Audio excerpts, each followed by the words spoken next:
Donc, bonjour, je vais vous présenter l'Escape Classroom qu'on a mis en place dans un de mes cours. Donc là, c'est un cours d'optimisation combinatoire que je donne en niveau M1. Donc c'est un cours qui est optionnel. En général, à peu près 15 ou 20 étudiants en fonction des années. De quoi ça parle l'optimisation combinatoire? C'est des algorithmes assez complexes, donc c'est en informatique, où on essaye de résoudre des problèmes de très grande taille, très complexes en termes de puissance de calcul. Comme on n'y arrive pas avec des algorithmes classiques, on va utiliser des algorithmes un peu génériques qui sont basés, donc là par exemple un algorithme génétique, c'est un schéma global où on doit s'adapter en fonction du problème, etc. Et c'est quelque chose qui est très abstrait. Et du coup, moi, je me suis rendu compte que comme c'est des étudiants en plus qui ne sont pas forcément voués à faire de l'informatique plus tard, en général, j'ai la moitié qui partent en option informatique, la moitié qui partent en qualité. Et je me suis rendu compte que pendant mon cours, c'était un peu trop abstrait pour eux, il n'y avait pas beaucoup de motivation. C'était un peu dur à maîtriser, ils ne voyaient pas trop comment ces algorithmes-là fonctionnaient, convergeaient. C'est des algorithmes où il y a beaucoup d'aléatoires et qui sont non déterministes. Donc c'est vraiment une chose assez complexe pour les étudiants à appréhender. Et je me suis dit, il faut que je fasse quelque chose parce que je voyais bien que la motivation, la compréhension n'était pas là. Du coup, je me suis dit, comme je suis quelqu'un qui joue beaucoup, qui a beaucoup appris en jouant, donc depuis que je suis tout petit, je me suis dit, il faut que j'essaye, j'ai envie de mettre en place quelque chose de ludique. Et j'ai été voir mes collègues de la cellule TIS, que je connaissais déjà, qui m'aident à monter justement une activité pédagogique dans ce cours pour avoir une compréhension, une motivation de mes étudiants. Voilà, donc je te laisse la parole, Gaëlle. Donc nous avons cherché avec l'aide d'un collègue, donc Mathieu Vermeulen, qui était responsable de la cellule TIS. Nous avons cherché à trois quel dispositif s'adapterait bien justement à son cours. Et en faisant des recherches, on voulait quelque chose d'assez innovant. On s'est dit, ah bah tiens, pourquoi pas des escape games. Donc on s'est dit, voilà, c'est assez novateur, sachant que nos étudiants, ils sortent de prépa, donc ils peuvent être un peu formatés. Donc on voulait aussi leur apprendre à expérimenter, à aller sur des voies où ils n'étaient pas forcément habitués. Et donc voilà, on a décidé de tenter l'aventure. Donc déjà, est-ce que vous savez ce que c'est un escape game? À main levée à peu près. Oui. D'accord. Alors, au cas où pour ceux donc, qui ne savent pas ce que c'est un escape game, donc c'est un jeu multijoueur où on est enfermé dans une salle dans un temps limité. On doit trouver des indices pour résoudre des énigmes et sortir d'une salle ou d'une succession de salles. Donc voilà, on s'est dit que ça se prêtait plutôt bien à cette discipline qui manipulait pas mal de chiffres. Donc, par exemple, pour l'associer avec des codes de cadenas, etc., ça s'y prêtait plutôt bien. Donc, pendant qu'on réfléchissait à tout ça, on l'a mis en place et on a essayé de construire aussi un modèle pour pouvoir après le réutiliser sur d'autres disciplines. Donc, en fait, on a utilisé un système de différents niveaux. Donc, par exemple, nous, on avait utilisé 4 niveaux. À chaque niveau, on débloque un certain nombre d'indices qui vont nous permettre de résoudre une énigme, donc soit tout de suite, soit ça va nous servir pour les énigmes ultérieures. Donc, par exemple, nous, notre première énigme, c'était il fallait trouver le code de déverrouillage d'une valise. Ensuite, le schéma de déverrouillage d'une tablette. Puis, on trouvait des coordonnées sur une carte qui était le code d'ouverture d'un ordinateur. Et enfin, à l'aide d'un échiquier, on devinait des chiffres qui étaient le code pour trouver la clé pour sortir de la salle. Donc, on a tout d'abord écrit un premier article pour présenter notre retour d'expérience, qui a été présenté à QPES l'an dernier. Et ensuite, on a écrit un deuxième article qui va paraître en mars sur plutôt la présentation de notre modèle, justement, en décrivant toutes les méthodes, enfin toutes les étapes pour créer son Serious Escape Game. Une fois qu'on a créé tout le contenu, on est passé à la phase de test. Donc ça a été vraiment une étape primordiale dans le processus, puisqu'il nous a permis vraiment de confirmer ou de voir quels étaient les éléments à modifier.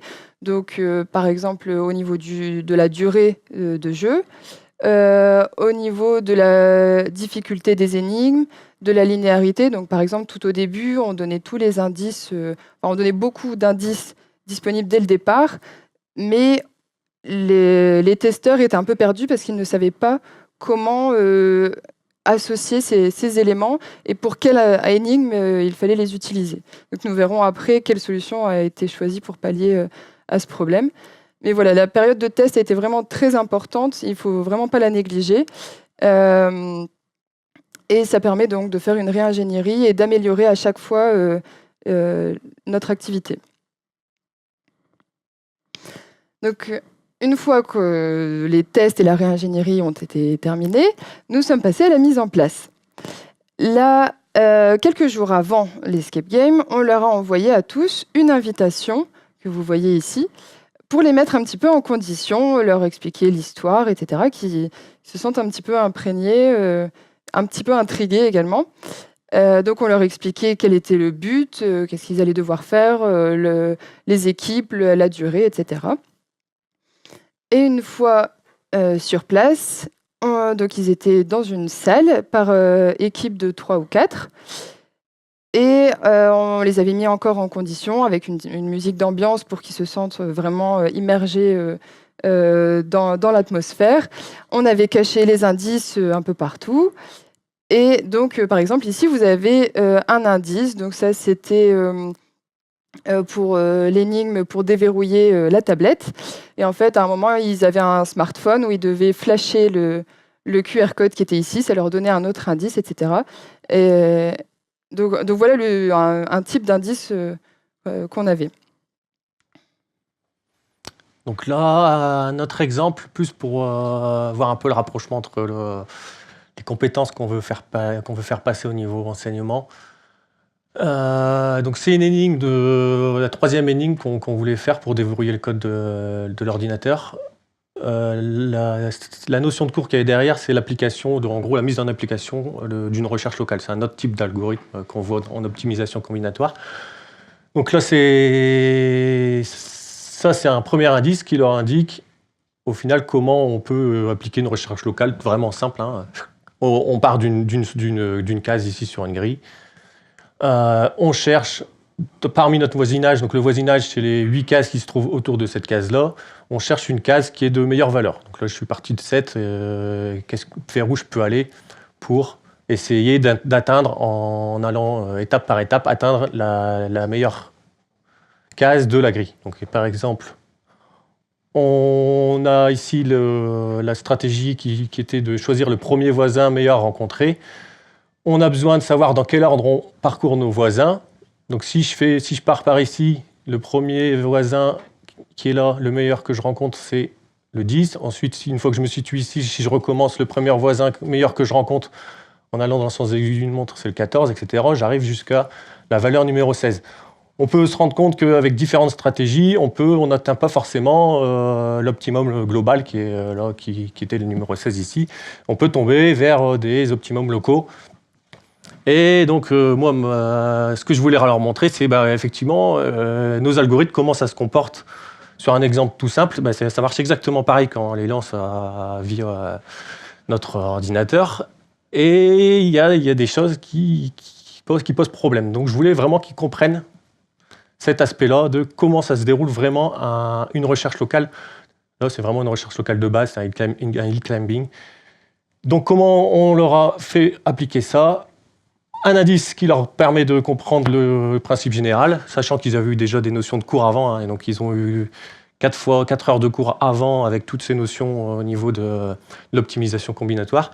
Ils avaient un transparent qui reprenait un peu le même principe que cette grille-là, donc avec beaucoup de chiffres. Ils avaient un point de départ. Ils appliquaient du coup la stratégie qui convenait. Donc ça, c'était un autre indice qui leur indiquait quelle stratégie choisir. Qu'au début, ils ne savaient pas. Là, on l'a mis en évidence, mais sinon, leur indice ne leur donnait les 3 stratégies. Ils ne savaient pas quelle stratégie utiliser. Il fallait qu'ils trouvent un indice pour appliquer la bonne, parce que sinon, ils n'arrivaient pas au bon endroit sur la carte. Une fois qu'ils avaient donc appliqué cette stratégie jusqu'au bout, ils partaient d'un point qui était à peu près ici. Ils arrivaient jusqu'à un point là où il y a à peu près mon doigt. Ça leur indiquait, en les mettant sur une carte du monde, ça leur indiquait une coordonnée qui correspondait au mot de passe qui déverrouillait l'ordinateur. Donc là, ils étaient bien obligés d'appliquer la recherche locale qui est vue dans le cours pour résoudre cette énigme. Donc comment on a réparti maintenant ces sessions? Parce qu'en gros, j'ai pris 2 séances de 4 heures donc de mon cours. On a découpé ça en 3 sessions de jeu. Donc une session de jeu, c'était environ 2 heures, 15 minutes de présentation. Donc là, on faisait avec les 2 groupes en même temps. 2 séances en parallèle d'1h30. Donc moi, je gérais une salle, Gaël en gérait une autre. Et 15 minutes de débrief et de remise en place pour la session suivante. Donc là, un petit débrief rapidement pour un peu avoir leur ressenti juste après le jeu. Et quelque chose de très important, c'est donc aux 2 dernières heures, un débrief avec la classe entière, où là, j'explique, je refais le jeu. Donc je reprends, la première année, j'ai repris tout le jeu, je l'ai réinstallé, je l'ai fait moi-même et je leur ai expliqué. Et je refaisais à chaque fois les rapprochements entre les énigmes et le cours. Parce qu'on se rend compte quand on les voit jouer et quand on parle avec eux, que des fois ils se rendent même pas compte, ils sont en train de jouer, ils sont tellement pris dans le jeu, ils se rendent même pas compte qu'ils sont en train d'appliquer des notions de cours. Et du coup là, moi il faut que je fasse l'effort de dire bah oui sur cette énigme là c'était telle notion de cours qu'on est en train de mettre en évidence. Ils font pas forcément eux le rapprochement en jouant tout de suite. Pareil, comme ils sont par groupe et qu'il y a plusieurs énigmes à résoudre en même temps, tous les élèves ne voient pas forcément toutes les notions qui sont intégrées dans l'escape game. Donc là, c'est pareil, important de faire le débrief pour leur montrer toutes les énigmes qu'il y avait, donc les énigmes qu'ils n'avaient pas forcément résolues parce que c'est leur copain qui l'avait faite pendant qu'eux résolvaient une autre. Là, ça leur permet de voir vraiment l'ensemble du jeu et l'ensemble des notions qui avaient été présentées dans cet escape game. Donc là, vraiment, une phase très importante, le débrief de 2 heures à la fin. Au niveau pédagogie, parce que c'est quand même là le gros point du travail, hein, c'est l'aspect pédagogique de la chose. Comment on a déroulé ça? Donc, à partir des objectifs pédagogiques de mon cours, j'en ai sélectionné quelques-uns qui me paraissaient importants et que j'avais envie de mettre en avant dans cet escape game. Donc après, j'en ai détaché un peu toutes les notions de cours qui pouvaient me servir dans l'escape game pour justement amener à ces objectifs. À partir de là, on a construit un certain nombre d'énigmes. Donc il y a les natures des énigmes, elles peuvent être différentes. Moi, j'ai choisi plus de la mise en application des énigmes plus formatives. On pourrait très bien faire une activité de découverte, où là, il n'y a pas de phase de cours avant, où ils découvrent la matière. Donc ça, c'est vraiment au choix de l'enseignant. Ensuite, il faut créer tous les indices qui permettent de résoudre ces énigmes. Donc il y en a qui vont être obligatoires et d'autres facultatifs. Donc ceux qui sont obligatoires, c'est si en gros, si vous ne les avez pas, vous ne pouvez pas réussir à l'énigme, à moins que vous ayez un coup de bol et vous trouvez les trucs au hasard. Hein. Mais sinon, sans ces indices-là, on n'arrive pas à résoudre les énigmes. Et d'autres qui sont plus des petits coups de pouce pour, si on bloque un peu avec un indice supplémentaire, des fois, ça va nous mettre sur la piste et les gagner. Donc en général, ce qu'on fait ce qu'on a mis en place, ce qu'on a fait nous pendant le jeu, c'est que les indices obligatoires, on les a cachés, mais vraiment basiquement pour qu'on soit quasi sûr qu'ils les trouvent tous, parce que le but c'est pas qu'ils passent leur temps non plus à chercher dans la salle, etc. Et les indices facultatifs, par contre là, on s'est un peu plus amusé à les planquer un peu des endroits un peu difficiles à trouver des fois. Parce qu'on se dit, c'est pas très grave s'ils ne les trouvent pas, ceux-là. Hein. Donc ça, là, c'est vraiment l'aspect un peu plus ludique de la chose, c'est la partie fouille, etc. Donc en fonction de tout ça, après on trie un peu nos indices, nos énigmes en fonction de leur difficulté et puis du temps de résolution pour pouvoir après construire, une fois qu'on a tous ces éléments-là, construire et mettre en place réellement l'escape game pour qu'il tienne dans le créneau qu'on s'était fixé, là, donc de 1h30 de jeu. Et donc au niveau pédagogique, hein, c'est ce que j'ai expliqué un petit peu avant, l'importance du débriefing après le jeu et à la fin. Ça leur permet vraiment de un peu conscientiser leur apprentissage, etc. Parce que sans ça, il y a des notions qui sont perdues, qui ne sont pas vues. Là, un petit exemple d'un indice, pareil, tout simple. Hein. On a trafiqué un plateau de Scrabble. Et au final, juste pour associer les lettres à un chiffre, donc c'était A1, B2, C3, on les retrouve ici. Donc, et ça permettait d'appliquer une fonction d'évaluation qui était la somme des lettres de prénoms, etc. Donc ça, c'est pareil, une fonction d'évaluation dans l'optimisation combinatoire. C'est un peu la base de comment on peut optimiser. On doit être capable d'affecter un score. Donc là, il le faisait très naturellement. C'était une fonction d'évaluation toute simple, mais cet indice-là leur permettait de le faire. Et je passe à Magali. Alors, au niveau des contraintes, donc tout d'abord, pour le matériel, donc c'est assez logique. En fait, si on veut mettre plusieurs séances en même temps, plusieurs sessions, donc par exemple comme nous, on a fait 2 sessions en même temps, et ben, il faut démultiplier le matériel, donc par exemple 2 valises, 2 échiquiers, etc. Donc c'est dépendant du nombre d'étudiants que vous avez, du temps que vous avez. Et donc c'est pareil, si vous voulez qu'une personne surveille un groupe, il va falloir ainsi démultiplier le nombre d'encadrants plus vous faites de sessions simultanées. Certains cours s'y prêtent également mieux que d'autres. Par exemple, le cours de Jérémy sur l'optimisation combinatoire, comme il y avait beaucoup de chiffres, c'était pratique.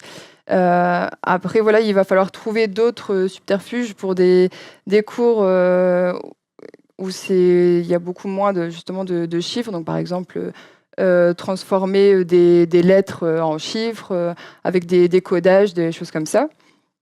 Donc, pour pouvoir utiliser, par exemple, les cadenas, etc. Ou sinon, trouver d'autres méthodes.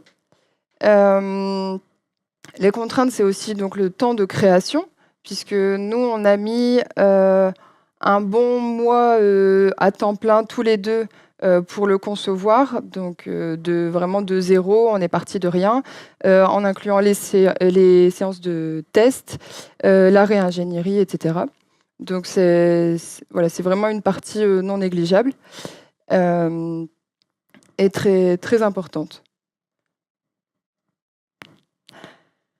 Au niveau du paramétrage, donc comme on l'a vu, comme j'en ai parlé tout à l'heure pour la séance de test, ça nous permet de vérifier quelques notions. Donc, par exemple, le temps qu'on a prévu. Si par exemple, on se dit il devrait avoir terminé au bout d'1 heure ou 1h30, voilà, est-ce que quand les testeurs le font, est-ce qu'eux mettent ce temps-là? Donc ça, c'est important. Pareil, donc comme je vous disais tout à l'heure, ils avaient tous les indices, mais ils ne savaient pas comment les associer. Donc on a trouvé ce système-là, donc on leur a mis une frise à disposition. Et en fait, sur les indices obligatoires vraiment importants, on leur a mis des symboles comme ça, donc par exemple triangle bleu, carré bleu, croix jaune, etc. Et ils comprenaient ainsi lesquels associer pour pouvoir déverrouiller chaque énigme. Donc ça, c'était vraiment un élément clé qui leur a permis d'avancer. Ensuite, il faut voir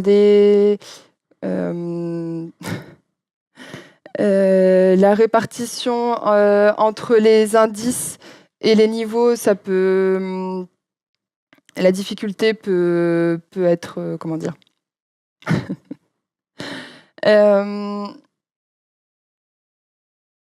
en fonction de comment vous répartissez vos indices, si vous donnez tout de suite ou progressivement, ça peut donner une difficulté différente.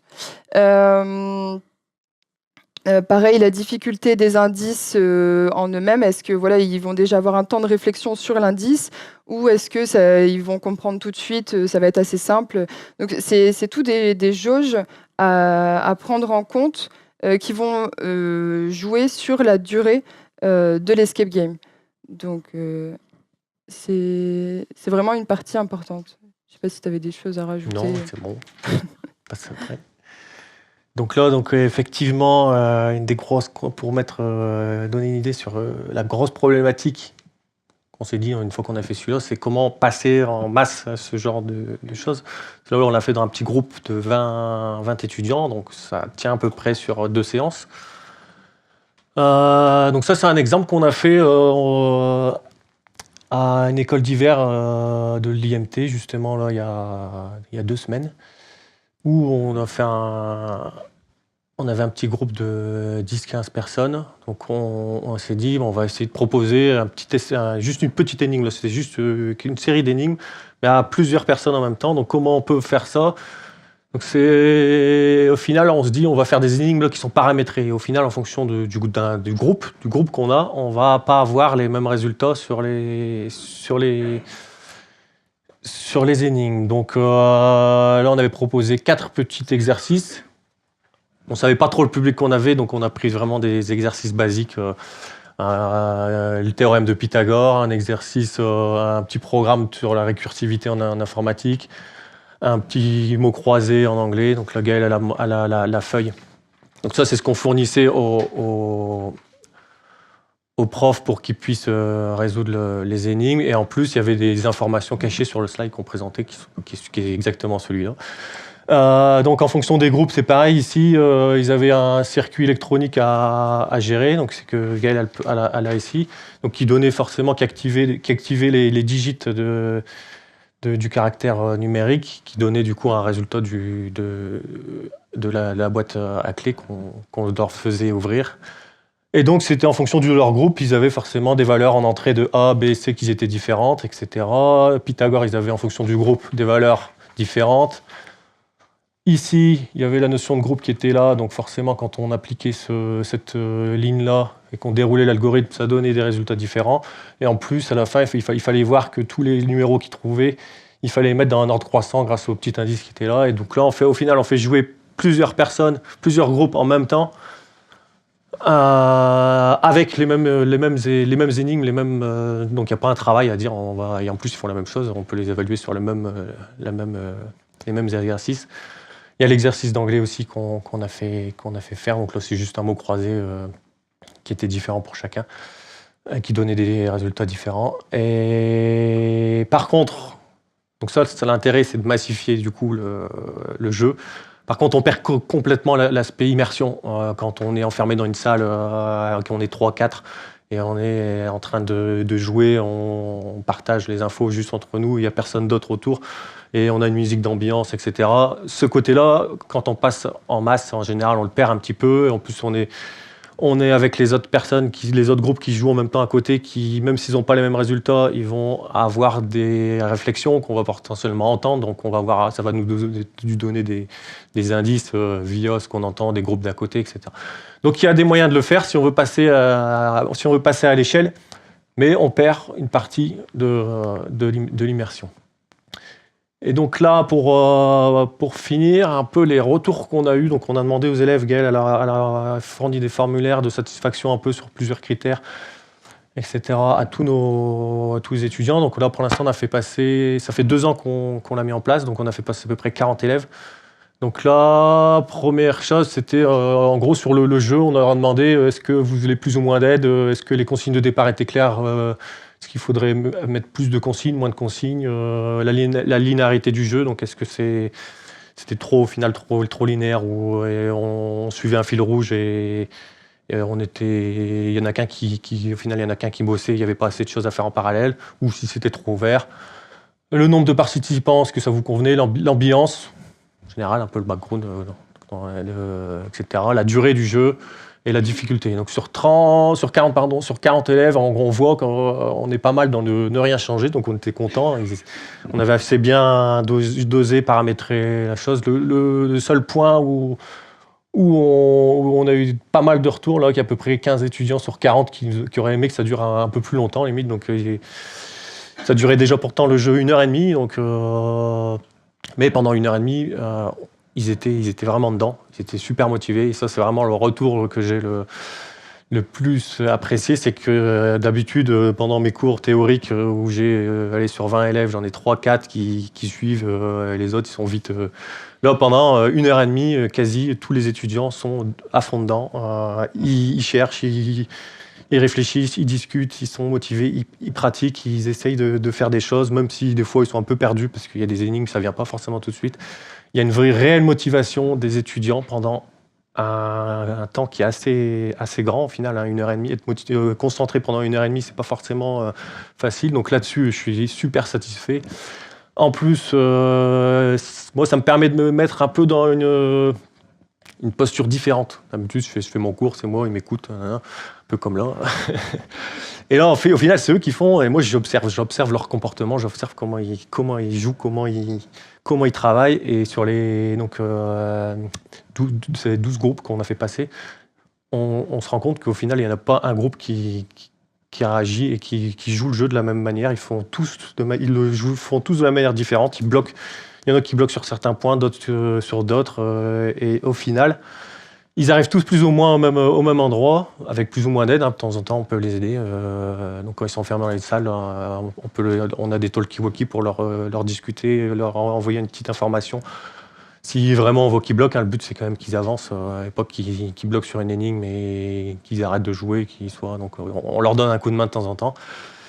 Donc après, niveau satisfaction, on leur a demandé sur 10 comment vous estimez, on a une moyenne de 9 sur 10, hein. Sur 40 étudiants, on en a un qui a pas du tout aimé, qui était vraiment réticent à tout ce que... Moi j'essaye pas mal de porter dans les cours d'avant aussi, j'essaye de mettre des petites choses pédagogiques qui n'ont rien à voir avec l'escape game. Et non, c'était un élève qui accrochait pas du tout à cet aspect-là ludique un peu d'enseignement. Donc on a un élève vraiment qui a pas aimé, mais sinon on a vraiment des retours super.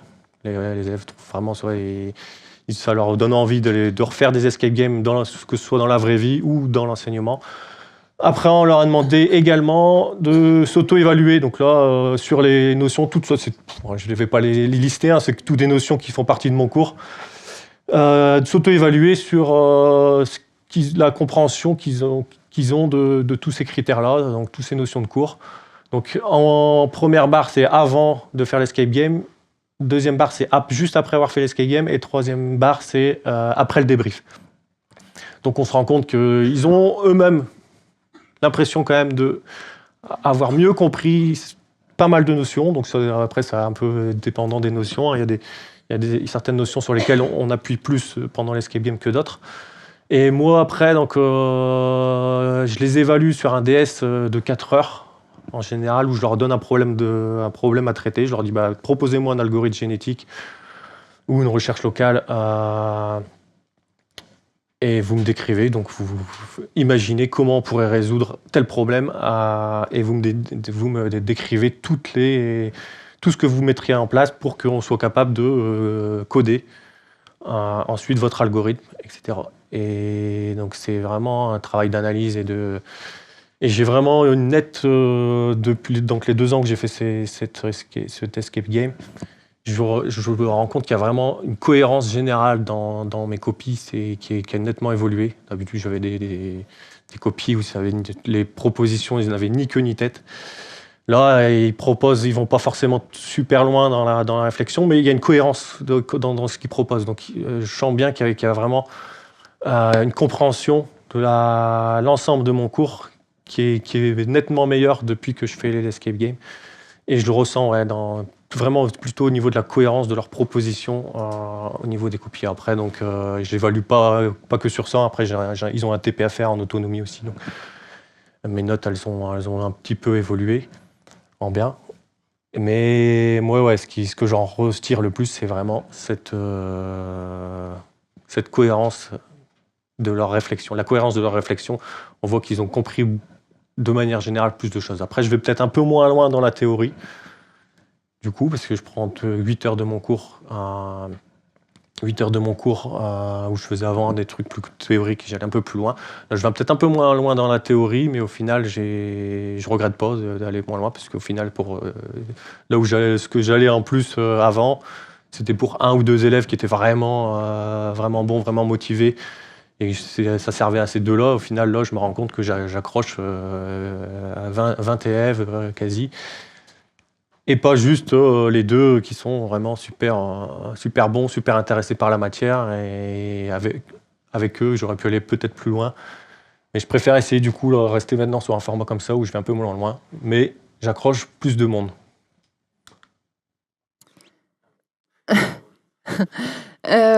Donc on remarque que depuis 2 ans à peu près, les escape games à visée pédagogique se développent beaucoup.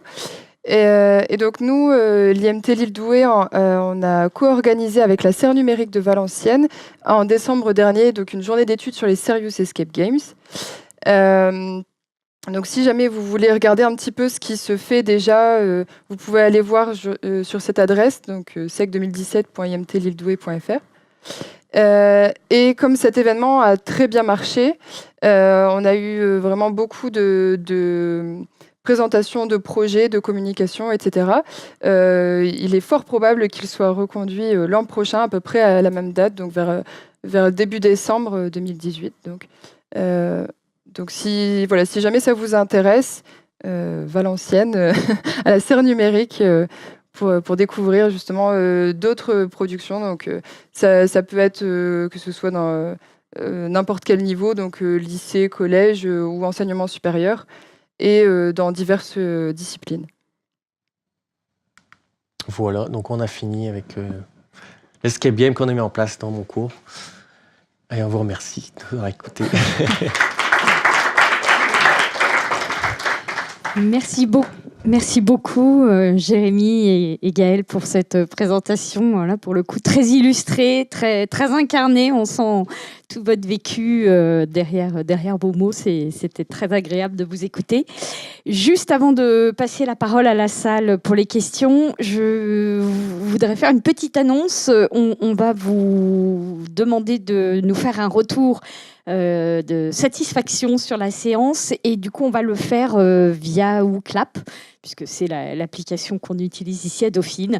Donc si vous aviez la gentillesse de le faire à partir de vos téléphones, si vous n'avez pas d'ordinateur, ou sinon de remplir la version papier avant de partir, nous vous en serions reconnaissants. Merci. Donc je passe la parole aux questions de la salle. Merci bien. Merci pour la présentation. J'ai 2 petites questions. La première, c'est avec qui ont été faits les tests? Est-ce que c'est des collègues ou des étudiants? Parce que c'est pas forcément le même public qu'il va y avoir derrière. Donc, est-ce que c'est représentatif de ce qui va se passer en vrai? Non, on n'a pas fait avec les étudiants parce que le but c'était de leur faire à eux après. Donc j'ai fait des tests avec des collègues. On essayait avec plusieurs personnes, donc des collègues en informatique qui sont à peu près dans des domaines similaires aux miens. Donc là où je me dis, eux, ils vont, au niveau des énigmes, ils vont tout de suite tilter, voir si ça passe bien. On a essayé avec des collègues qui ne sont pas du tout du domaine aussi, pour voir justement la limite. En se disant, au final, ça va être des étudiants. Ils pourraient avoir à peu près les mêmes connaissances que nos étudiants. Et je leur faisais un cours en accéléré, avec vraiment juste où j'appuyais vraiment sur les notions. Tiens, dans l'escape game, tu auras besoin de cette notion-là. Je leur disais clairement.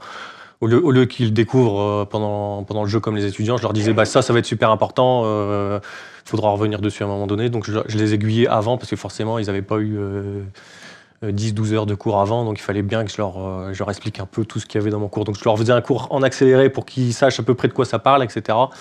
Je l'ai même fait faire à de la famille, parce qu'on peut le déposer, pour voir. Je me suis dit, là, je suis sûr ils vont rien comprendre. Est-ce que ça peut être faisable? Combien de temps ils vont mettre?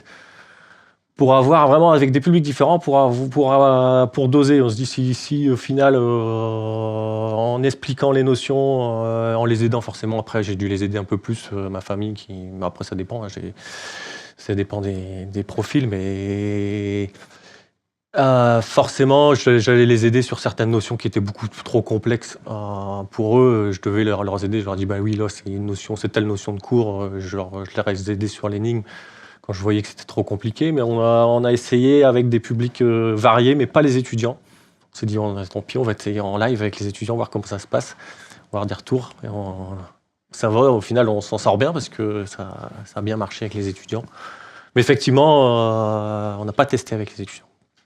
Mais 1h30, est-ce qu'ils arrivaient tous à faire l'intégralité des énigmes jusqu'au bout d'1h30 ? Est-ce qu'il y en avait qui terminaient ? Ou est-ce que vous les aidiez si jamais ils étaient vraiment coincés ? C'est ça. En fait, la partie d'aide, elle est importante. Nous, on sait à peu près le timing qu'il faut respecter pour arriver jusqu'au bout du jeu. Donc quand on voyait qu'ils bloquaient un peu trop longtemps, avec la première année, on n'avait pas les talkie-walkie, mais la deuxième année, oui. Avec le talkie-walkie, on leur disait tiens, fais attention, là, ça te fait pas penser à tel truc, et hop, un petit coup de pouce qui leur permet de faire le lien entre deux indices et du coup gagner du temps. Donc en gros, c'est pareil dans un escape game classique. Pour ceux qui ont déjà fait des escape games, effectivement, quand le maître de jeu qui vous regarde avec la vidéo, il se rend compte que vous avancez pas, vous bloquez sur une énigme parce qu'il y a un indice que vous avez zappé, et vous pouvez passer un message pour que vous avanciez. Donc là, c'est le même principe. Donc quand on voit que les étudiants sont trop en retard, hop, on les aide un petit peu. Et du coup, on arrive à régler, nous, grâce à l'aide qu'on leur offre, à moduler un peu le temps de jeu. Et au final, il y en a très peu qui ont fini, mais ils arrivent tous vraiment à 5 minutes près, ils auraient pu finir le jeu. Donc après, au final, en général, je le finis avec eux, je fais voilà, il vous manquait juste le dernier truc qui vous donnait la clé. Donc en gros, il vous manquait 2-3 minutes pour finir. Après, ça dépendait des groupes, mais voilà, en général, on est là pour que le timing se passe bien. Parce que si on les laisse et on ne donne aucune aide, il y aurait des groupes qui n'avanceraient pas, qui finiraient même pas la première énigme parce qu'ils ont zappé. Il y a un indice qu'ils n'ont pas trouvé, ou ne serait-ce que sur ça. Des fois, c'est un indice qui est caché sous une table. Il y a des indices qui sont juste cachés, scotchés sur la table. Il y en a, ils se regardent par-dessous la table. Il n'y a rien. Ils ne recherchent plus jamais sous la table, alors que l'indice était bien en dessous de la table parce qu'ils ont mal regardé. Et donc là, à un moment donné, on fait regarde mieux sur la table parce que sinon, donc effectivement en guide, sinon c'est pas possible que tout le monde finisse sans aucune aide. Ne serait-ce que parce qu'il y a des choses cachées, il y a des choses auxquelles on ne fait pas le rapprochement. Il y a 2 indices sur lesquels il faut faire un lien. S'ils ne font pas le lien, il y en a qui font le lien tout de suite, il y en a qui vont mettre 10 minutes à faire le rapprochement, et inversement. Donc le guidage pendant le jeu est très important pour cette notion-là. Ouais. Juste une dernière question, le positionnement dans le cours, au niveau planning, c'était plutôt au début? C'était à la fin, ouais. Là, c'était à la fin. À la fin, donc je fais 4 séances de cours, et après, sur les 2 dernières séances, comme j'ai expliqué là, je fais l'escape game. Et du coup, là, j'aimerais bien... Donc, il faut qu'on retravaille, mais du coup, j'aimerais bien essayer de le faire, de le modifier, donc le rendre un peu plus simple, mais de le mettre en activité découverte, pour faire découvrir ma matière, et après... faire le jeu derrière, voir ce que ça apporte au niveau pédagogique, puisque à mon avis, ça va pas avoir du coup le même impact. Donc ça, j'aimerais bien le mettre en place, mais du coup l'année prochaine. Pour l'instant, on l'a fait en fin de séance, plus pour essayer qu'ils appliquent vraiment ce qu'ils ont vu pendant le cours avant. Et j'aimerais bien faire l'inverse. Du coup, comme je disais, faire des énigmes plus en mode découverte de la matière, donc plus simple, parce que sinon forcément ils vont mettre plus de temps à les résoudre si je laisse les mêmes. Donc là, on a un retravail à faire là-dessus, pour essayer une nouvelle nature d'énigme. Voilà. Et du coup, est-ce que vous l'avez fait tester aussi à d'autres enseignants qui ne sont pas forcément dans votre discipline, mais voilà, pour susciter la curiosité, donner éventuellement l'envie, parce que vous aviez l'air de dire que d'autres projets vont naître ou sont peut-être en cours de fabrication. Comment ça a été perçu En général, on l'a fait tester à des enseignants qui n'avaient rien à voir avec ce que je fais moi en cours. Et en général, oui, ils ont tous accroché. Tous les gens, ils sont vraiment motivés. Ah ouais, c'est intéressant. Il y en a qui nous disent on aimerait bien essayer de monter un escape game aussi. Donc il y en a qui ont des idées, ils n'osent pas trop parce qu'effectivement ça prend du temps, etc. Il faut clairement avoir l'aide moi sans Gaël, je pense que j'aurais juste eu l'idée. J'aurais pas été plus loin parce qu'il y a du gros boulot de préparation. Et après, ce qu'on dit aussi, hein, quand on était à l'école d'hiver où on a présenté un peu ce que je vous disais tout à l'heure au niveau de la massification, on peut commencer tout simple avec juste pas prendre un jeu entièrement et se dire on crée un jeu entièrement qui dure 1h30, mais juste dans un cours où on a du monde. On commence par, je mets en place une énigme. Ça dure un quart d'heure, 20 minutes. Je mets juste une énigme en place pendant mon cours. Donc ça me prend... moi, ça m'a pris 2 heures à réfléchir, à paramétrer les trucs. Ça prend 2-3 heures de boulot. Bon, après, j'ai déjà fait le truc avant, fait l'escape game avant. Donc ça m'a permis de gagner du temps sur comment mettre en place ça. Mais ça m'a pris quelques heures de boulot pour proposer une énigme qui durait un quart d'heure, 20 minutes. Et on peut commencer par là, juste dans un de mes cours. Tiens, je vais proposer une énigme. Je vois si au final, je me rends compte que de faire un peu jouer mes étudiants, est-ce que ça les motive? Est-ce que ça les motive de justement avoir un aspect ludique à la chose?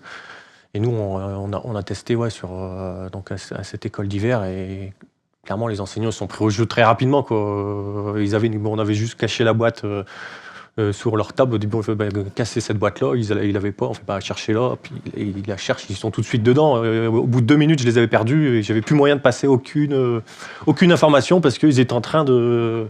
J'avais beau dire tout ce que je voulais. Le slide était affiché. Il l'avait même pas vu. Il l'avait même pas vu. À un moment donné, je fais mais regardez, il y a un slide là. Sans ça, ouais. Mais ils étaient tellement pris dans cette énigme qu'ils étaient. Ils entendaient plus rien de ce qu'on leur disait autour. Donc c'est vrai que on peut commencer comme ça par des petites énigmes toutes bêtes et ça prend un temps beaucoup plus raisonnable. Je pense qu'effectivement là, mettre un escape game complet, ça peut être vite réfractaire par le temps de préparation.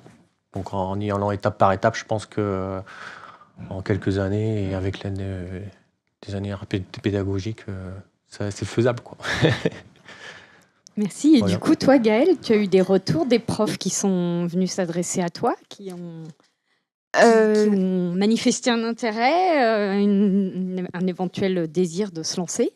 Oui. Même suite justement à cette école d'hiver, il y en a qui sont venus me voir. Donc, alors comme on l'avait dit tout à l'heure, pour le débriefing, on s'était filmé, il me semble qu'on l'a dit. On s'était filmé en train de redérouler tout l'escape game. Et donc là, j'ai montré à cet enseignant, par exemple, en détail, voilà, là, on a fait ça comme ça, pour qu'il puisse justement mieux voir comment appliquer vraiment des notions de cours de manière ludique et essayer de l'appliquer à leur discipline. Donc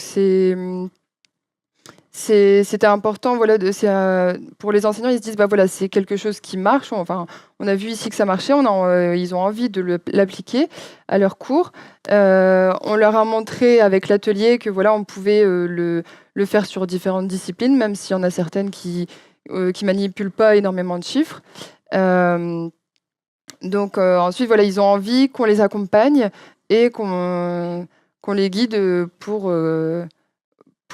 mener ce genre d'activité. Donc après, voilà, ça dépend aussi du budget, du nombre d'étudiants, etc. Mais voilà, si la motivation est là, si on a du temps pour créer tout ça, on peut y arriver. Du coup, tu as prononcé le mot budget. Ça coûte cher. Enfin, on sait que ça prend beaucoup de temps, mais c'est possible de nous donner un ordre de grandeur Alors nous, ça n'a pas coûté cher du tout. Parce qu'en fait, on a fait avec des objets de récupération. Donc, par exemple, les valises, c'était à moi. L'échiquier, c'était à lui. Les vides-greniers, voilà. En fait. Donc, ça a vraiment été de la récup. Les seules choses qu'on a achetées, c'était les boîtes à clés ici. Alors, je ne sais pas combien... 20 €. Ah oui. 40 € en tout, ça nous a coûté. Voilà. Donc, après, oui, les PC, je suis dans le service informatique. J'ai récupéré des PC, des vieux PC portables parce que j'avais pas besoin de grosse puissance pour faire tourner les dernières énigmes. Il faut faire tourner un algorithme sous Linux. Les PC, je les ai récupérés. Les tablettes, on en a au boulot. Après, les objets, certains, par exemple, comme pour le Scrabble, choses comme ça, c'est imprimé. C'est juste, c'est imprimé et puis après c'est juste en Photoshop. Voilà, si on a quelqu'un aussi qui a les compétences pour faire un petit peu de retouche photo, ou par exemple on avait un indice, c'était une publicité avec une voiture pour dire que c'était un crossover qui était une des notions de cours, etc. Donc avec les compétences qu'on avait, on n'avait pas, et avec les objets qu'on avait, on avait finalement besoin d'acheter très peu de choses. Oui, d'autres questions? Merci pour cette présentation qui est très enthousiasmante. Et moi, j'avais 2-3 petites questions. La première, c'est, alors peut-être vous l'avez abordé, mais comme j'étais très concentrée au début sur la discipline, l'algorithme génétique qui me dépasse complètement, c'était la question du scénario, en fait, de l'histoire. Parce qu'au-delà des indices, est-ce que ces indices sont inscrits dans une histoire, un scénario, où il y a une délégation de rôles aux équipes, j'imagine n'importe quoi, dans un hôpital, puisque c'est génétique, j'ai entendu génétique, donc ils sont dans un hôpital, ils doivent prendre une décision. Voilà, c'était ma première question. Et la deuxième, c'est est-ce qu'on peut imaginer que cette participation à l'Escape Game soit évaluée, ou est-ce que c'est pas forcément souhaitable, justement, qu'elle soit évaluée? Et la troisième, c'est 1 mois de préparation. Étant donné que vous avez en quelque sorte établi un modèle, notamment ces 4 niveaux d'énigmes, etc., est-ce qu'on peut imaginer que demain, ça soit moins d'1 mois, en fait, de préparation? Ouais. Alors, je reprends. Première question, au niveau de l'histoire. Donc là, on a plus une petite histoire pour les mettre dans l'ambiance quand on leur envoie l'invitation, avec des références. On a mis des références vidéoludiques dedans. Là, on a encore pas mal de travail. Et c'est là-dessus où on aurait justement besoin de budget pour améliorer ce côté histoire, amener du background décoré. Décoré, là, en gros, on leur dit, là, vous êtes dans un bureau d'un membre du CIA. Voilà, et une histoire un peu farfelue avec une référence à un jeu vidéo et une tentacule qui veut envahir le monde. C'est une référence des années 80. Et très connue quand on joue. Et du coup, on a des choses visuelles qui font référence à ces choses-là dont on a parlé dans l'intro. On pourrait aller beaucoup plus loin, et j'aimerais bien aller beaucoup plus loin justement sur maintenant que l'aspect pédagogique est mis en place, à aller plus loin dans cet aspect, justement, on les émerge encore plus dans le jeu, dans une ambiance. Donc ça, c'est un travail qu'on aimerait bien faire aussi, mais là où il faudrait du budget justement pour tous les aspects déco, avoir du matériel qui va dans le thème qu'on a décidé de choisir. Donc là-dessus, effectivement, on a commencé à élaborer l'histoire, mais on n'a pas été beaucoup plus loin. Donc après, il y a de la musique, etc. Mais c'est assez limité pour l'instant à ce niveau-là. Mais clairement, quand vous allez faire un escape game en vrai, c'est là-dessus où il y a toute la différence, quoi. C'est ce côté en plus immersif qui est très travaillé et qu'on aimerait bien mettre en place, mais là, c'est moins dans nos compétences, donc il faudrait effectivement aller les chercher ailleurs. Deuxième question, c'était, je me rappelle, sur l'évaluation. Ouais, c'est ça. L'évaluation, je ne conseille pas du tout de le faire parce que, en général, en tout cas moi, je le ferai pas dans le cursus où on est, parce que les élèves, ils sont tellement attirés par la note qu'ils auraient, que en gros, ils chercheraient à avoir la meilleure note possible. Déjà, ils communiqueraient les infos. Je suis persuadé que d'une session à l'autre, où ils iraient chercher de savoir les réponses à l'avance, juste pour avoir une bonne note. Et du coup, ils perdraient toute la notion de découverte, etc. Donc moi, je n'envisage pas du tout de le faire, juste parce que s'il y a cette carotte au final, on vous note, et si vous arrivez au bout, vous avez une bonne note, on va perdre ce côté immersif, ce côté je viens juste pour jouer et pour découvrir.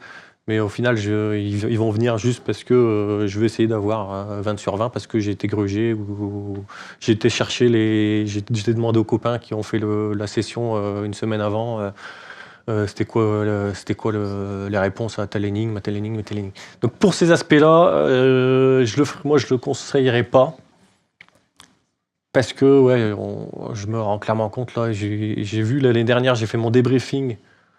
Après, mais j'avais encore pas mal de semaines avant le DS. Là, j'ai fait mon débriefing juste la veille du DS. Mon dernier cours tombait juste la veille du créneau de DS qu'ils avaient. Au lieu de débriefer, ils m'ont demandé qu'est-ce qu'ils auraient au DS le lendemain, qu'est-ce qu'ils devaient réviser, machin. En gros, tout ce qui leur intéressait, c'était pas à la fin, les questions qu'ils me posaient, c'était pas par rapport à l'escape game, à ces notions-là, c'était qu'est-ce qu'on va avoir demain au DS, comment on fait, qu'est-ce qu'on doit réviser, machin. Ils étaient omnibulés par ça, par la note qu'ils allaient avoir. Et rien que ça, moi, Ça me rebute à aller évaluer sur ce genre d'activité parce que ça casserait, à mon avis, un petit peu l'aspect justement immersion et le côté ludique et découverte qu'on veut apporter là-dedans. Et du coup, apprendre tout en s'amusant. Moi, je suis persuadé qu'on peut apprendre énormément de choses en jouant. Donc voilà.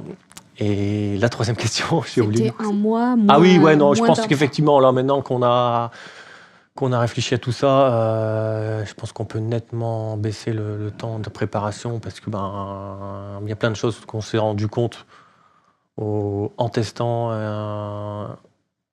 et au fur et à mesure de les faire passer. On s'est rendu compte de plein de choses.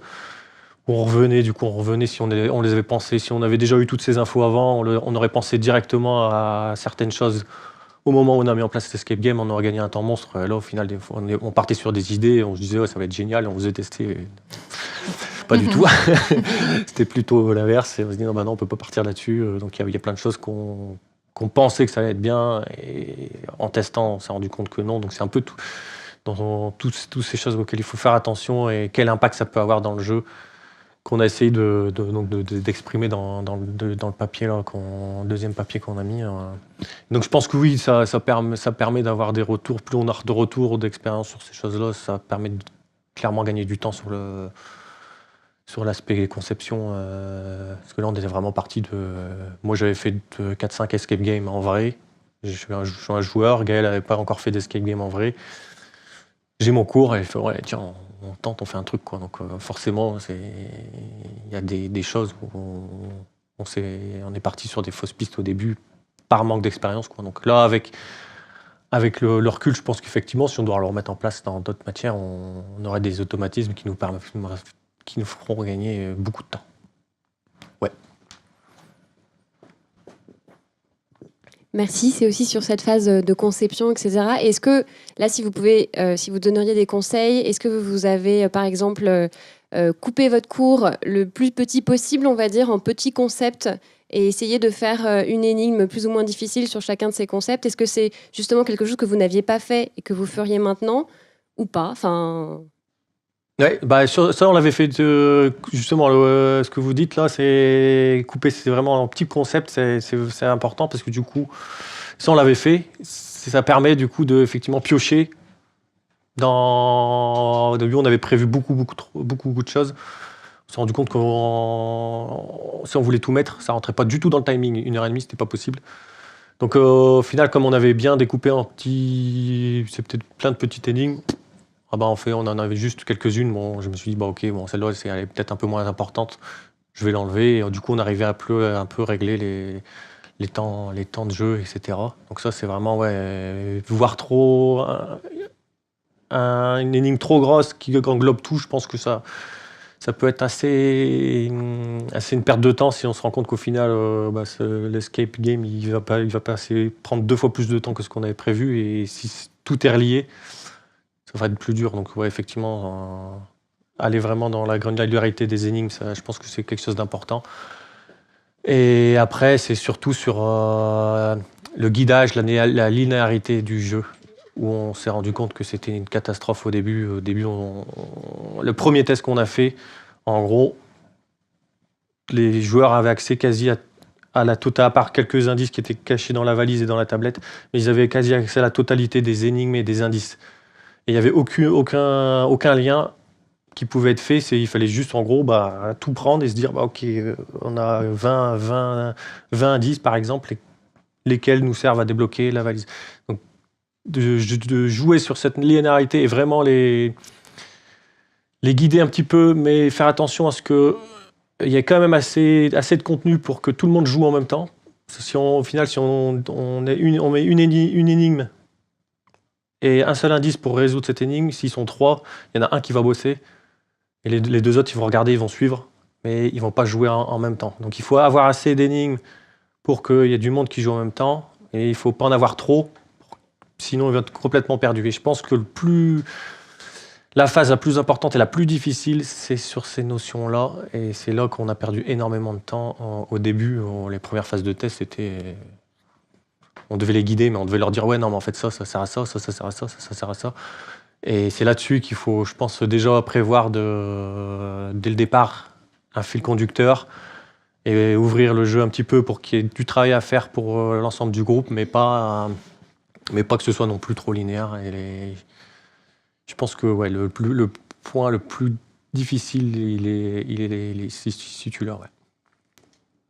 Voilà. Est-ce qu'au point de vue matière, il faut une matière comme la vôtre, c'est-à-dire avec des statistiques, avec des chiffres, parce que nous sommes 2 professeurs ici très intéressés, professeur de maths, professeur d'anglais, et on se pose la question... de droit, pardon. Ah, maths, pardon. Non, professeur de maths, je comprends bien. Est-ce que c'est valable? Est-ce que c'est intéressant que nous y mettons aussi? Merci. Alors oui, justement, comme on l'avait vu dans l'école d'hiver où on avait fait un escape game. En fait, par exemple, ici, le premier exercice, c'était un exercice d'anglais. Donc, c'était juste traduire des mots, par exemple, en anglais. Et à la fin, on avait surligné des cases et ça donnait, par exemple, un chiffre en anglais. Et donc là, voilà, ça donnait un des codes du cadenas. Donc après, voilà, il faut trouver des subterfuges pour convertir, par exemple, les lettres en chiffres, comme on avait pu faire aussi avec le plateau de Scrabble. Mais après, voilà, on peut adapter n'importe quelle matière aux escape games. Ça, il n'y a pas de souci. Et du coup, par rapport aux compétences, aux soft skills que ça permet aussi aux étudiants de tester du doigt, c'est des choses que vous documentez, c'est des choses sur lesquelles vous avez spécifiquement travaillé, parce qu'effectivement, c'est un travail d'équipe. Comme tu disais, Jérémy, d'un groupe à l'autre, les groupes ne réagissent pas du tout de la même manière, n'appréhendent pas de la même façon, n'avancent pas au même rythme ou avec les mêmes, ne captent pas l'info de la même manière. Du coup, comme ça, c'est quand même un sujet dont on parle beaucoup dans l'enseignement supérieur, développer des savoir-être, savoir s'organiser, travailler ensemble, s'appuyer sur les compétences des uns et des autres. Est-ce que vous avez documenté ces aspects-là ? Ça, on n'a pas trop documenté ces aspects-là. Par contre, je crois que quand on débrief, c'est l'aspect sur lequel j'insiste le plus. C'est le manque d'organisation, le manque de collaboration. Ils ne communiquent pas entre eux. Et c'est là, au final, on se rend compte qu'ils perdent le plus de temps. C'est pas à travailler sur les énigmes, c'est parce qu'il y a un moment donné, ils ont trouvé quelque chose. Ils le mettent dans un coin, ils ne le disent pas. Ils vont faire autre chose. D'un coup, ils se disent tiens, on avait trouvé un indice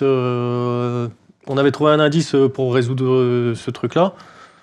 Ils reprennent 5 minutes à le retrouver parce qu'il est caché. Ils l'ont recaché eux-mêmes, en fait, sous leur. Et ils reperdent du temps. Comme je les observe, je finis par leur dire tu l'as planqué là, ton truc. Donc, alors que c'est une notion que leur dit avant de rentrer dans le jeu, on leur dit attention. Le jeu, il se fait en équipe. Ça dure 1h30, mais vous ne serez pas capable de le faire si vous ne travaillez pas en équipe. Vous ne finirez pas, c'est juste impossible, quoi. Donc il faut vraiment que vous vous organisez, il faut communiquer les informations. Et du coup, chaque groupe, comme je les observe, à la fin, je leur dis voilà, sur tel truc, vous avez perdu un temps monstre, juste parce que soit vous étiez à 3 en train de faire une addition. Il y aura une énigme, il faut faire quelques additions il passe 5 minutes. Sauf qu'ils sont à 3 dessus, alors que faire une addition à un niveau M1, je pense que il y en a un qui peut le faire tout seul et les 2 autres, ils peuvent encore en train de faire d'autres choses.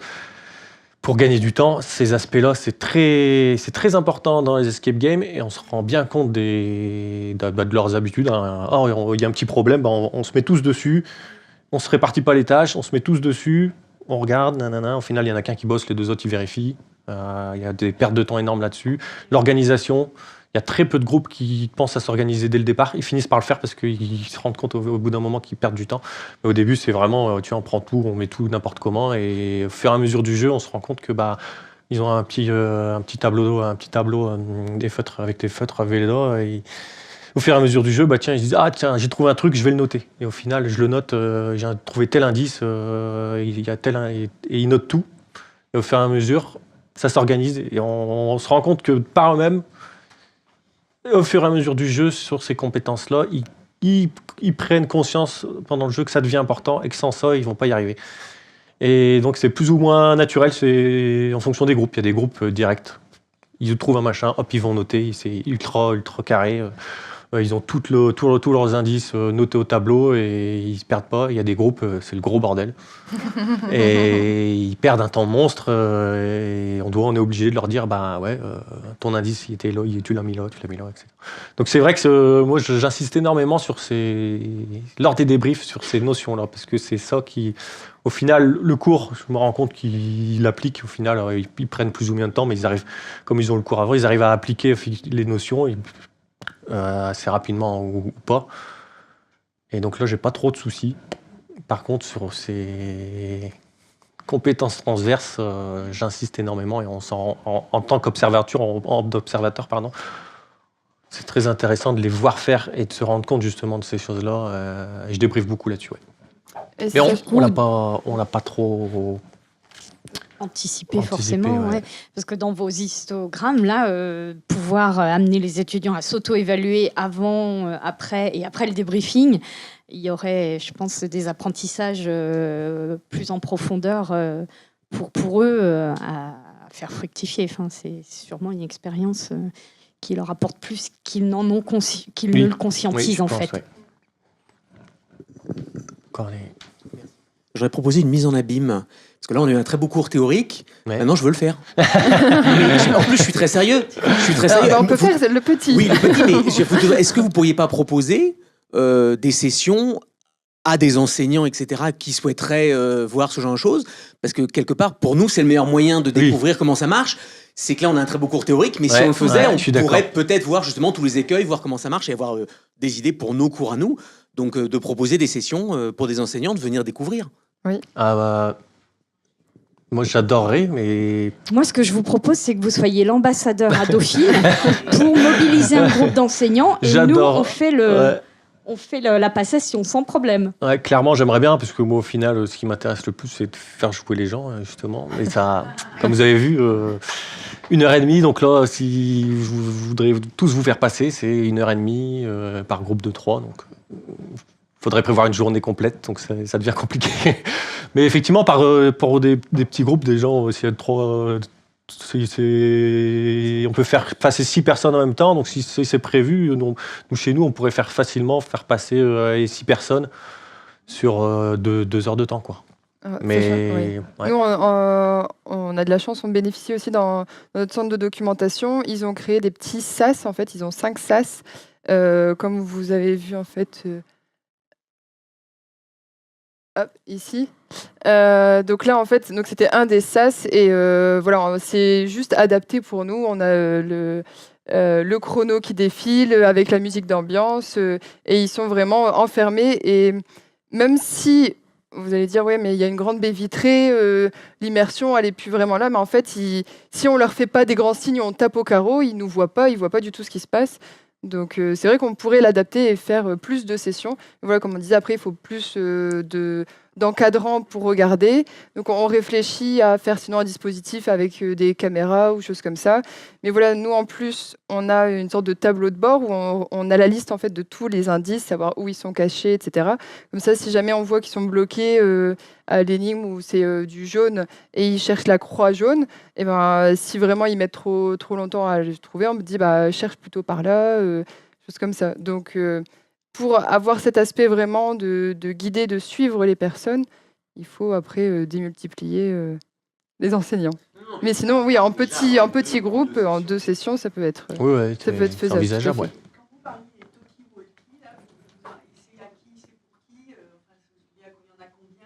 Là, c'est juste un enseignant, il y en a un. Et les élèves, ils en ont un. Donc, de temps en temps, comme à travers les baies vitrées, il faut vraiment gueuler si on veut qu'ils nous entendent. Avec un talkie-walkie, on lance un appel et ils décrochent. Donc, c'est juste pour communiquer avec eux à travers la baie vitrée. Ils en ont un pour tout le groupe. Donc, en général, il y en a un qui s'occupe de répondre, comme si c'était nos téléphones. Et on leur passe un petit message. C'est juste moyen de communication rapide. Pardon.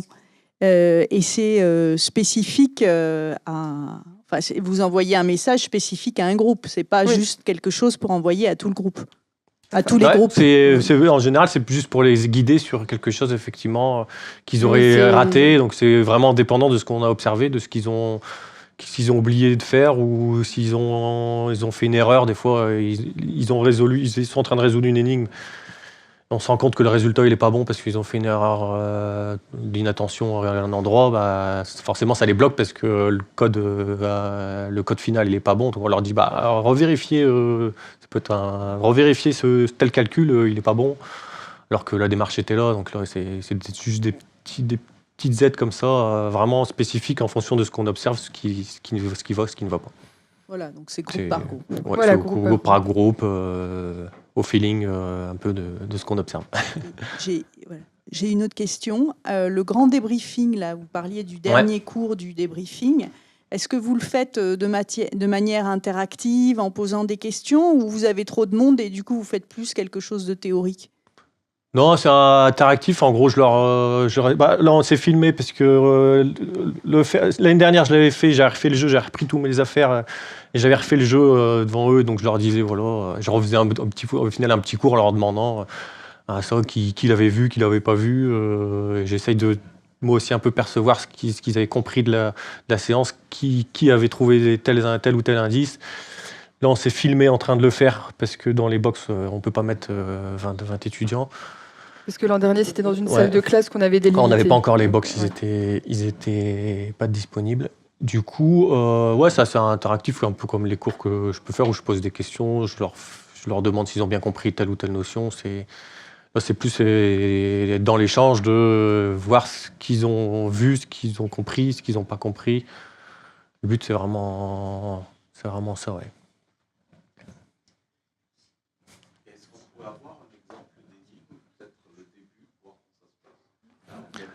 Un début d'énigme. Alors, celle qu'on avait présentée au début ou... Ouais, n'importe, ou même celle que... Celle-là celle-là, elle est plus loin, sinon...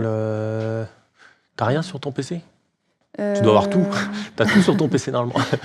Gaëlle, elle va chercher. On prend une autre question. Trouve une énigme simple. Attends, avec ça, le schéma de déverrouillage... Ah oui, mais c'est parce que ça demande plusieurs indices. Pour quelle énigme tu veux? La toute première, par exemple. Alors, c'était avec le Scrabble. Ouais, la première énigme, moi, je montre le Scrabble. La première énigme, en fait, ils trouvent ils ont la valise, ils comprennent rapidement, grâce à la frise qu'on nous a montré, qu'ils doivent déverrouiller la valise. Donc, c'est deux codes à 3 chiffres. Donc la première énigme, qu'est-ce que c'est?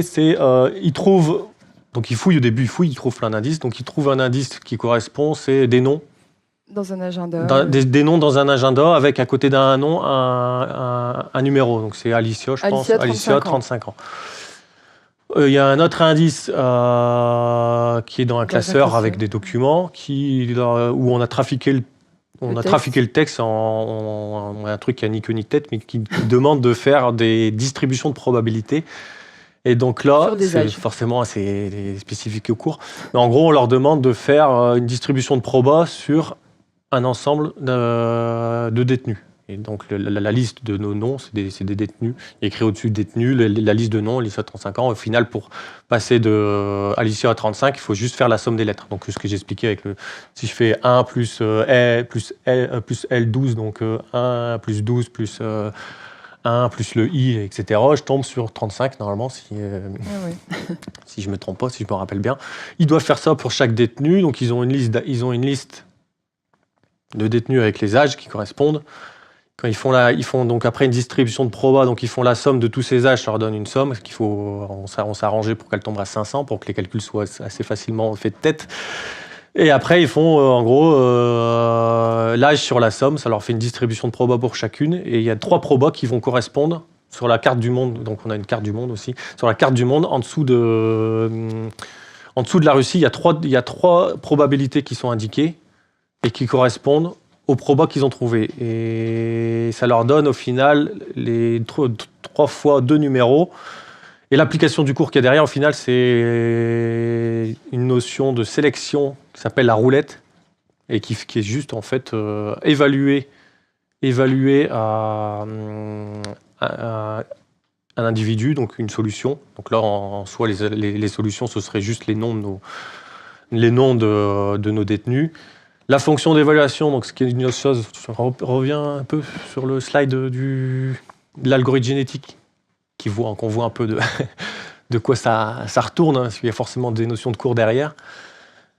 Au final, ici, voilà, on a des individus, donc ça se base sur la théorie de l'évolution, donc c'est vraiment, on se dit, on a des solutions et on les fait évoluer entre elles, etc. Ça donne des choses. Donc en final, nos individus ici, c'était dans notre escape game, c'était les noms des personnes. Pour les évaluer, c'était faire la somme. Donc la fonction d'évaluation qui est ici, dans notre escape game, c'était faire la somme de leurs lettres, des valeurs des lettres en fonction du Scrabble. Et la roulette, donc ce que je vous expliquais, faire la distribution de Probos, qui s'appelait, donc c'est un exemple parmi tant d'autres, il y en a plusieurs, ça s'appelle la roulette. Et c'est une méthode de sélection, donc c'est l'étape qui s'applique ici, où on va sélectionner des individus parmi un ensemble qui est là, en fonction d'une probabilité. Donc là, cette probabilité, ils ont dû la calculer à la main, donc forcément, ça a arrangé pour que tout tombe sur des calculs assez faciles à faire.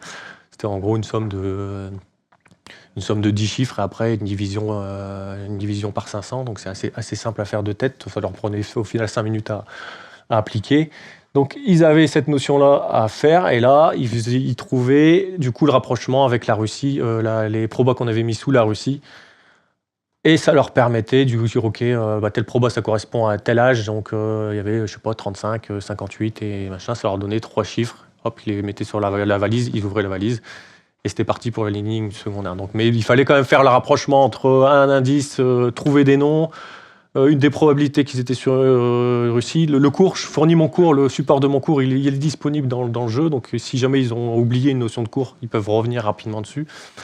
Donc faire référence à le terme roulette, donc, qui est ici la sélection qui est là, pour qu'ils pensent à appliquer vraiment la notion qui est dans le cours. Et voilà. Donc c'est la première énigme. Ouais, voilà. C'est mon support de cours. Donc forcément, comme ils ont vu le cours avant, je leur dis, pareil, c'est quelque chose, je leur dis avant de rentrer dans le jeu, je leur fais, si vous voyez des éléments dans le jeu où il y a des mots-clés, c'est pas anodin. Quand vous voyez un truc roulette ou algorithme génétique ou un croisement ou une mutation, bon, ils ont ce schéma-là dans le cours. S'ils voient ces termes-là apparaître dans le jeu, et je leur dis forcément, prêtez-y attention, c'est qu'il y a quelque chose derrière, il y a des références après. Donc forcément, je fais plein de références à plein de notions de mon cours. Dans tous les indices, il y a plein de références un peu à toutes ces choses-là, pour leur donner l'idée de où chercher, vers quoi, quelle notion de cours appliquer, etc.